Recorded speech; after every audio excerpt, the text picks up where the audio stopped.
Enough is enough. Just because your son is a doctor, you think you can leech off him? That's not going to happen. Anna, my son's wife, glares at us and starts clinging to my son, Jack. I can't stand the idea of your parents taking the money you earned from me, Jack. Please cut ties with your parents. Even Jack seemed taken aback by her boldness. Cut ties? We don't have to go that far. But Anna didn't back down. Baby, why won't you listen to me? Are your parents more important to you than me? Seeing Anna's exaggerated, tearful display, Jack panics. No, it's not like that. I'll listen to anything you say, Anna. Soothing Anna, Jack turns to us, laughing awkwardly. Sorry, Mom. So, like Anna said, I'm gonna cut ties with you now. Seems like Jack is totally manipulated by Anna. My last hope was to ask Jack, is this what you really want, Jack? Are you sure? Of course. As Jack nods affirmatively, Anna smirks triumphantly. There's no way Jack would choose leeches like you. As a parting gift, though, make sure to give us a nice wedding gift, okay? At her words, I made up my mind. I would not let her have her way. My name is Julie. I work as a nurse in a small hospital. I met my husband Eugene at the hospital. Eugene, who wasn't very healthy, was admitted to my hospital for checkups. Although no particular illness was found, we grew close as I gave him advice to maintain his daily life.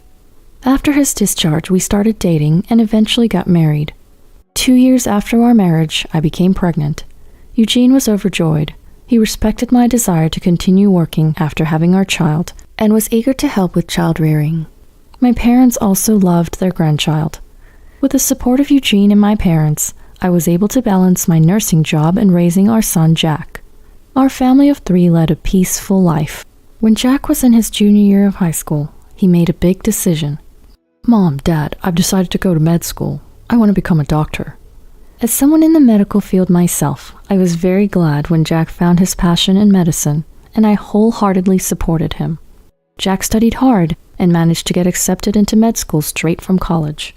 When we broke the news to his grandparents, they were overjoyed as well. However, another turning point was about to come in our household. Eugene decided to take an early retirement from his company. His frail health had always been a problem, and there were many days he couldn't go to work due to sickness. Taking advantage of an early retirement program seemed like the best choice for Eugene, who decided to retire at 55. Our life, with me continuing to work as a nurse and Eugene doing housework at home, went surprisingly smoothly. Jack finished his 4 years at college and was assigned to the university hospital for his residency. Upon hearing the name of the hospital, I was surprised. Isn't it great? It's the biggest hospital anyone was assigned to out of all my classmates. With Jack boasting so proudly, I felt the need to remind him. Jack, what's important is what you do, not where you are. But it seemed like my words were just mere nagging to the elated Jack. I know that. Can't you, a nurse who can only assist doctors like us, just keep quiet? Jack then completed his residency and decided to work at the university hospital as an internist. Since then, he started going out drinking on his days off and often came home late. It seemed like he was partying with women who were drawn to his title as a doctor at the prestigious university hospital. He always came home reeking of perfume. After about a year of this lifestyle, one day, Jack introduced us to a woman he wanted us to meet. Hello, soon-to-be father-in-law, mother-in-law. The woman who introduced herself as Anna greeted us without hesitation. Anna, how did you get to know Jack? When I asked, Anna answered openly. I met Jack at a social gathering back in college. I didn't think much of him then, but I reconnected with him after hearing he became a doctor at the university hospital.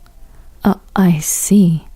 Anna didn't even try to hide the fact that she was more attracted to the title of a doctor than to Jack himself. Meanwhile, Jack, completely oblivious to this, was grinning at Anna. I was surprised when Anna suddenly contacted me. She was the most popular girl in our circle, and now she's saying she wants to marry me. Ha ha. As we sat around the table with Anna, the conversation turned to Eugene. You're a nurse, aren't you? Soon-to-be mother-in-law? I heard you met your husband at the hospital, but was he a doctor too? My husband, Eugene, graciously answered Anna's question. No, I'm just a regular office worker, although I did take an early retirement, so I'm not working now. You're not working? So you're unemployed? Anna's eyebrows furrowed at this revelation. I don't think you call someone that retired early quite simply unemployed. Eugene tried to laugh it off, but Anna's demeanor suddenly shifted. If you're jobless, it's the same thing. What? Eugene was taken aback by Anna's sudden condescension, but she continued with a scoff. It's really inconvenient for me to have a mother who's just a nurse and doesn't make much money, along with an unemployed father.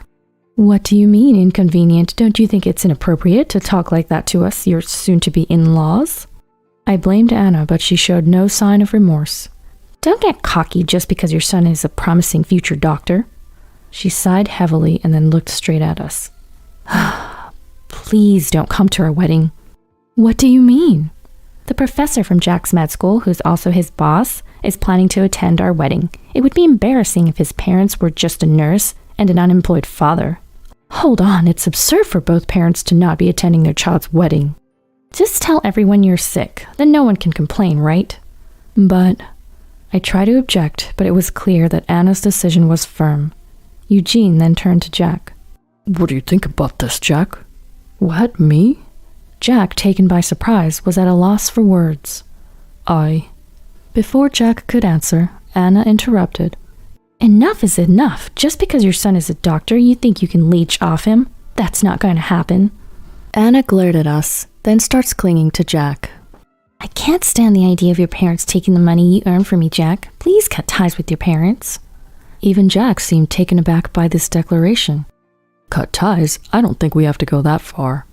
But Anna didn't back down. Baby, why won't you listen to me? Are your parents more important to you than me? She exaggerates her crying for effect. Panicked, Jack responded. No, that's not it at all. If it's your request, I'd do anything. Jack, who managed to calm Anna, addressed us with a foolish smile. I apologize, Mom, but I'll have to go with Anna on this one. We're cutting ties with you guys. It seems like Jack is totally manipulated by Anna. Betting on my last hope, I asked Jack, Is that really what you want, Jack? Are you sure about this? Of course. Jack replied with a nod. Anna, looking triumphantly, retorted, There's no way Jack would choose leeches like you. As a parting gift, though, make sure to give us a nice wedding gift, okay? Days later, an invitation for their wedding arrived at our home, with the regretfully declined box already checked. The invitation even had a section saying, Please send your gift cards to the following address. As I was flabbergasted, our home phone rang. It was my father. Julie, we just received an invitation to Jack's wedding, but the regretfully declined box is already checked. It also has an address suggesting us to send gift cards to. What on earth is going on? It appears that Jack and Anna sent the same invitation to my parents as well. Seeing Anna and Jack trying to abandon not only their real parents, but also his grandparents, who loved Jack dearly, I felt a surge of anger. I absolutely won't let things go Anna's way. I told my father about the time Anna came to our house. They're saying they want to cut ties with me. It seems they don't want me at their wedding. Hearing my story, my father was bewildered, but I asked, Dad, I have a request. On the day of the wedding, can you go with me to Jack's ceremony venue? But Jack doesn't want us there, right? I don't intend to attend the ceremony. Apparently a professor from the university hospital, who is also Jack's boss, will be there.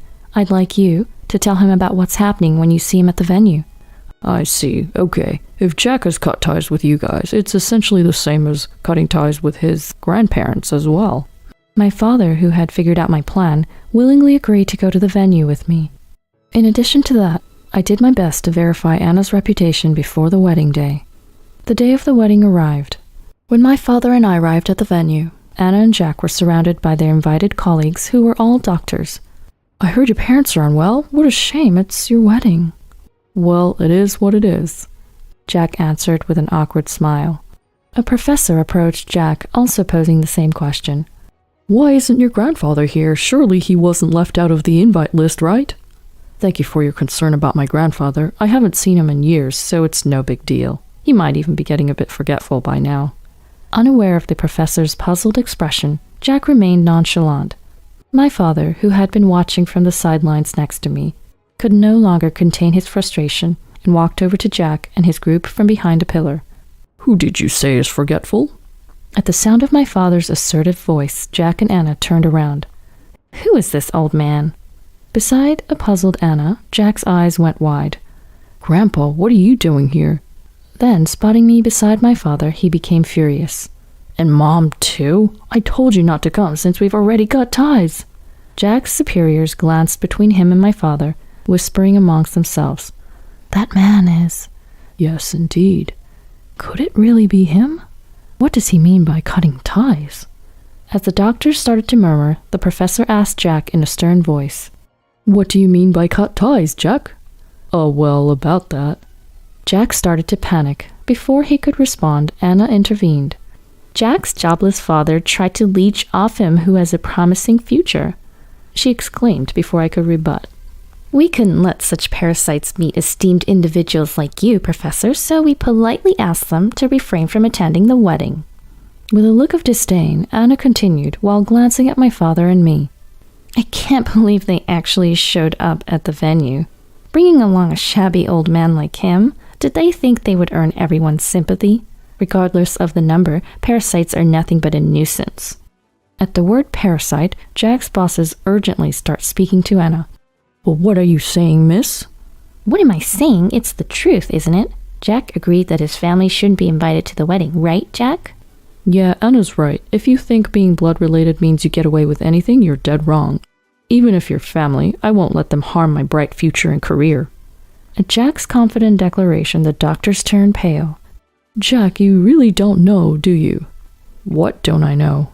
At Jack's surprised look, his boss doctors simultaneously disclose. Your grandfather standing there is the former deputy director of our hospital. What? There's no way, right, Mom? Jack, looking worried, turns to me. I tell him the truth. It's true. Dad was the deputy director of your university hospital. No way, you never mentioned it. Jack looks intently at my father, and my father tells him. I was asked to keep it from you by Julie because we didn't want to put unnecessary pressure on you. Pressure? I explained to Jack. When I became a nurse, my father was already a respected doctor in the hospital. Being the daughter of such a capable man was pressure to me. I didn't want you to feel the same. So you kept it from us? The professor turns to Jack with a stern look. Your grandfather is my mentor. Calling my dear mentor a parasite is extremely offensive. And the fact that you don't even appreciate your parents and family, who've supported you this far, I'm disappointed in you. Under the cold gaze of the professors, Anna rushes to cling to my father and me. We really did want to invite my in-laws. Since you're here, please attend the ceremony. I'm just amazed at Anna's quick change of attitude. I firmly tell Anna, I decline. The only reason we came here today was to make it clear to the guests why we couldn't attend the wedding. We have no intention of attending the ceremony. But we're a family. Don't you care about Jack? Family? Weren't you the one who said you wanted to cut ties with us? We're not a family or anything. We're strangers. My father backs me up. When my daughter cuts ties, that means I lose my connection as a grandfather, too. It seems my daughter has had her say, so we have no more business here. Mom, Grandpa, please wait for me. Jack weakly muttered. The professor, as if to add insult to injury, said, Being a doctor involves facing and working with people. If you can't respect your family and elders, you're not fit to be a doctor. It seems you'd better grow as a person in a local hospital, not in our university hospital. You mean, get yourself transferred to a hospital in our rural network. You mean I'm being sent to the countryside? Anna glares demonically, while looking at Jack, who was stunned. Rural assignment? You must be joking. I only married you because you were working at the university hospital. Anna confronts Jack, shrieking about divorce. I'll make sure you pay alimony. Anna never really intended to support Jack as his wife after all. There was no longer any reason to be considerate of Anna. Anna, you're the one who's going to be paying alimony. My words surprised Anna. She looked at me. What? Why should I have to? Anna, you've been having an affair, haven't you? What? Suddenly, Anna began to panic. What kind of evidence do you have to make such an accusation? I laid out several photos in front of the flustered Anna. They showed Anna snuggling up to an unknown man like a couple, entering a hotel. I asked your classmates about what they thought of you, Anna. They testified about the affair, and I've been investigating ever since. Here's the proof. Upon seeing the photos, Jack started to shake. Anna, you were meeting this man behind my back? It's not what it looks like, Jack. Hear me out. Why should I? I don't want to hear any excuses. Disgusted by their ugly argument, the guests following Jack's father started to leave one after another. The squabble continued until the venue staff had to intervene. By the time they realized, there were only a few guests remaining. The situation was far from conducive for a wedding, so the event was called off. Jack went straight to the city hall to collect divorce papers. I have no intention of continuing to live with a cheater. No way, without your prestigious university hospital title, you're nothing appealing to me at all. Both stubborn and resentful, the two swiftly went through with their divorce. Subsequently, Jack received an official resignation notice from the hospital and was transferred to a hospital in the country. Working alone in the countryside, Jack seemed to be realizing his own immaturity as a doctor. Anna, on the other hand, had to pay alimony to Jack because the evidence of her affair which I presented became the deciding factor. After distributing her assets during the divorce and using her savings to pay the alimony, Anna, seemingly unrepentant, was spotted lurking around a university hospital, desperately trying to charm young single doctors. However, word of her divorce had spread throughout the hospital, and not a single doctor was willing to fall for Anna's advances. Still, Anna couldn't give up her aspirations to be a wife of a doctor working at the university hospital. She had become quite famous in the hospital as the desperate old lady chasing after doctors. Meanwhile, I've been continuing my job as a nurse. Eugene's health has become stable recently, and he's taken a great interest in cooking as his new hobby. Every time I come home from work, I'm greeted with delicious dinner prepared by my husband.